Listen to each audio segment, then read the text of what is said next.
సత్యసాయి జిల్లాలో సాంఘిక సంక్షేమ శాఖ అధికారిగా పనిచేస్తున్న నేను అందరూ కాలేజీ ప్రిన్సిపాల్స్కు తెలియజేయనేది ఏమనగా ప్రభుత్వం వారు GOMS నంబర్ 87 ద్వారా క్రొత్తగా పోస్ట్ మెట్రిక్ స్కాలర్షిప్కు విధి విధానాలను ఇచ్చినారు.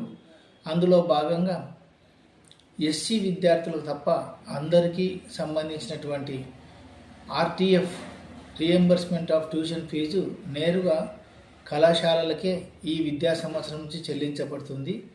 SC విద్యార్థులకు మాత్రము వారి యొక్క బ్యాంక్ అకౌంట్ ఖాతాలకే చెల్లించబడుతుంది.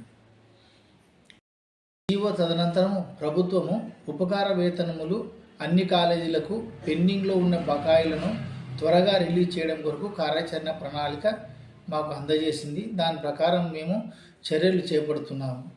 ఈ లోపల కొద్దిమంది కాలేజీ ప్రిన్సిపాల్స్ విద్యార్థుల స్కాలర్షిప్ అమౌంట్ ఇంకా జమ కాలేదని చెప్పి వారికి హాల్ టికెట్లు ఇవ్వకుండా, వారు ప్రాక్టికల్ పరీక్షలకు అటెండ్ కాకుండా, అలాగే కాలేజీ వదిలి వెళ్ళిపోయే వారికి సర్టిఫికెట్స్ ఇవ్వకుండా ఆపుదల చేస్తున్నట్లుగా మా దృష్టికి వచ్చింది.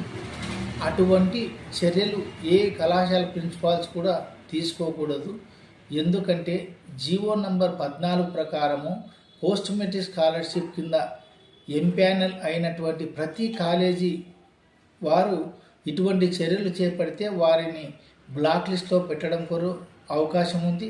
అలాగే వారి యొక్క ఇన్స్టిట్యూషన్ యొక్క రికగ్నిషన్ కూడా రద్దు చేసే అవకాశం ఉంది. కాబట్టి ప్రిన్సిపాల్స్ అందరూ ఇది గమనించి అందరూ ఏ విద్యార్థికి ఇబ్బంది కలిగించకుండా వారికి చదువు కొనసాగించేలాగున చూడవలసిందిగా జిల్లా కలెక్టర్ గారి ఆదేశములను అందరికీ దృష్టికి తీసుకురావడం జరిగింది.